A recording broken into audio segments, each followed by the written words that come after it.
भक्तों, ओम नमः शिवाय। श्री शिवाय नमस्तुभ्यम। जय श्री महाकाल। जी हाँ भक्तों, आप सबको भी पता होगा कि 22 जुलाई से सावन का सोमवार है, ठीक है ना। मतलब सावन भी स्टार्ट हो रहा है और सावन का सोमवार पहला कब है? 22 जुलाई को। तो अगर आपकी कोई ऐसी मनोकामना है जो कि अभी तक पूरी नहीं हो रही है, तो आपको सावन के सोमवार की एक बहुत ही बड़ा उपाय मैं आपको बताने वाला हूँ। क्या करना है, कैसे करना है, पूरा आपको समझाने वाला हूँ। बस उपाय ध्यान से सुनिएगा, अच्छे से करिएगा। अगर आपने आज का ये उपाय ध्यान से सुन के अच्छे से कर लिया, अवश्य रूप से आपकी जो भी इच्छा है, जो भी मनोकामना है, वो पूरी होगी ही होगी। और बाबा भोलेनाथ आपकी सारी की सारी मनोकामना पूरी करेंगे ही करेंगे। देखिए, सावन हिंदू धर्म का और सनातन धर्म का सबसे बड़ा त्यौहार माना जाता है। और पूज्य गुरुदेव कहते हैं कि जिसकी फूटी किस्मत भी होगी ना, वो भी सावन में चमक जाती है। तो अगर आपकी भी ऐसी कोई किस्मत है, आपको परेशान है अपनी किस्मत को लेके कि आखिर क्या हो गया हमारे साथ, हमारे जीवन में इतना संघर्ष है, हमारी कोई मनोकामना पूरी नहीं होती, तो आपको टेंशन लेने की ज़रूरत नहीं है। आज का ये वीडियो मात्र और मात्र केवल और केवल आपके लिए है। सावन 22 जुलाई को ध्यान रखिएगा, दिन सोमवार, सावन का पहला सोमवार। आपको क्या करना है, कैसे करना है, पूरा समझाने वाला हूँ। उपाय ध्यान से आराम से सुनिएगा, और इसको अगर कर लिए तो आप खुद ही देखेंगे कि आपके जीवन में कैसे चमत्कार होना शुरू हो जाएगा। ठीक, देखिए पूज्य गुरु, बहुत सारे लोगों को इसको प्रैक्टिकल इनको फल भी मिला है, बहुतों को इसको मिला है फल, ठीक ना। अब देखिए मैं बताता हूँ फल कब मिला। देखिए, आपको भी पता है कि पूज्य गुरुदेव की जो कथा होती है ना, उसमें लाखों की भीड़ आती है। आप सबने देखा होगा, सुना होगा।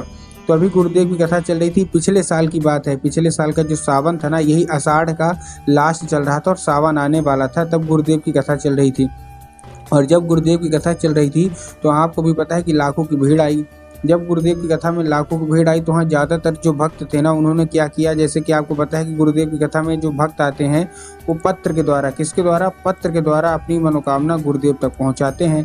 तो जब गुरुदेव कथा में भक्त आए और उन्होंने क्या किया, पत्र के द्वारा अपनी मनोकामना गुरुदेव तक पहुँचाई, तो वहाँ उन्होंने देखा, जब गुरुदेव ने पत्र पढ़ा तो वहाँ उन्होंने देखा गुरुदेव ने कि ज़्यादातर लोगों की क्या है, केवल और केवल एक ही मनोकामना है, या दो मनोकामना है, या तीन मनोकामना है। क्या वो पूछ रहे थे गुरुदेव से?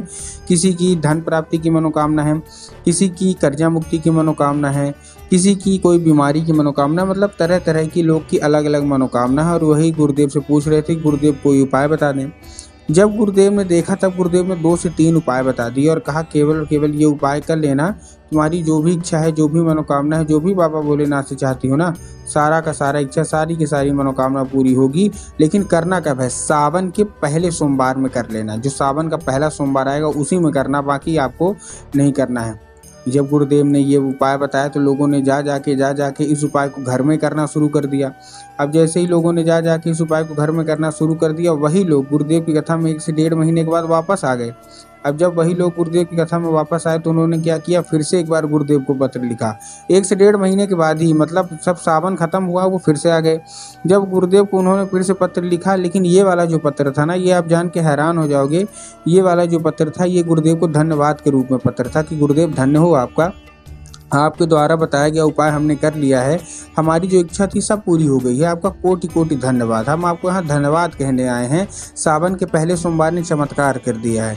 तो देखिए, जो लोग मेरी आवाज़ सुन रहे हैं ना, अगर आपको भी जानना है कि आखिर ऐसा कौन सा उपाय है जिसको करने मात्र से मनोकामना झट से पूरी हो जाती है, और सावन के पहले सोमवार में कर लो तो सावन के अंतिम खत्म होते मनोकामना पूरी हो जाती है, तो चलिए हम बताते हैं आपको आज की इस वीडियो के माध्यम से कि आपको करना क्या है। पूरा का पूरा उपाय ध्यान से सुनिएगा, अच्छे से करिएगा, सारी की सारी मनोकामना पूरी होगी। लेकिन उससे पहले चैनल पे अगर पहली बार आए हैं और आवाज़ मेरी पहली बार सुन रहे हैं तो वीडियो को कर दें लाइक और चैनल को भी कर लें सब्सक्राइब, ताकि पूजनीय पंडित प्रदीप जी मिश्रा के रोज़ नए नए उपाय, जो कि मैं उनकी कथा से सुनता हूँ, श्रवण करता हूँ, सबसे पहले मैं आपको प्राप्त करा सकूँ। ठीक, तो देखिए, जो हमारा सबसे पहला उपाय है, ये उपाय 7 बेलपत्र का, और ये मनोकामना पूर्ति का उपाय है।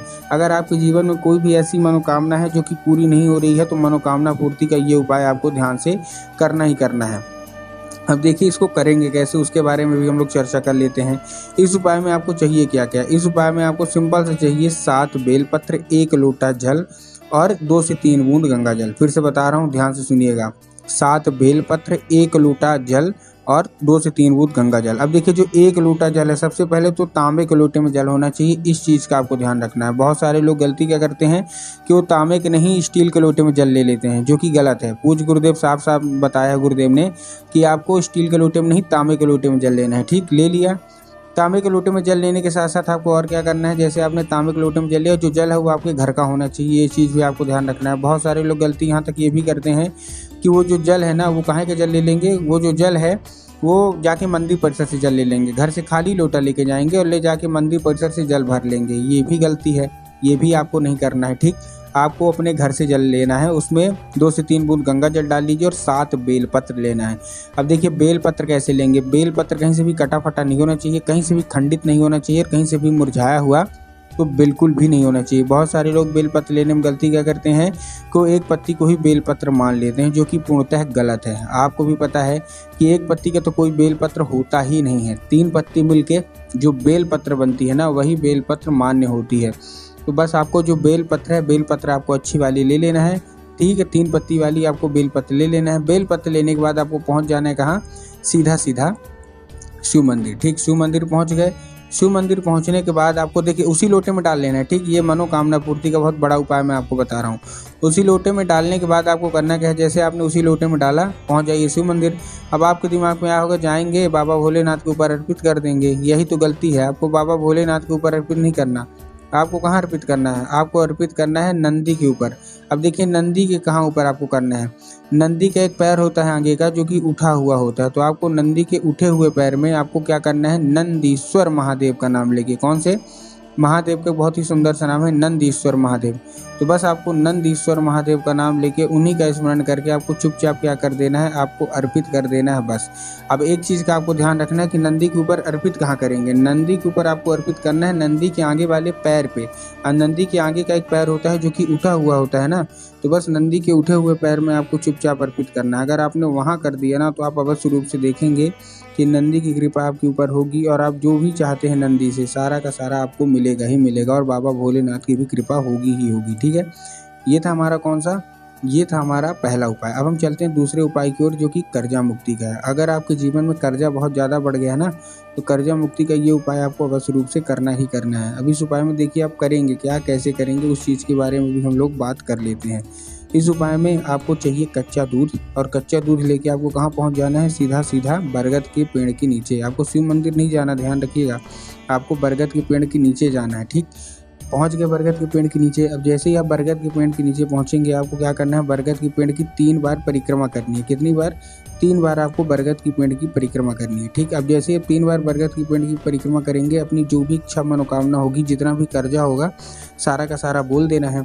उसके बाद जो कच्चा दूध है वो आपको क्या करना है, बरगद की पेड़ की जो जड़ है ना, वहाँ अर्पित करना है एक नाम लेके। कौन सा, महादेव का सुंदर सा नाम है बटकेश्वर महादेव। तो बस आपको करना क्या है, आपको बटकेश्वर महादेव का नाम लेके और उन्हीं का स्मरण करके आपको चुपचाप क्या करना है, अर्पित कर देना है, और अपना जितना भी कर्जा है सारा का सारा बोल देना है। पूज्य गुरुदेव कहते हैं कि एक बार ये उपाय करके देखिए, 1 से 1.5 महीने के अंदर सारा का सारा कर्जा समाप्त होगा ही होगा।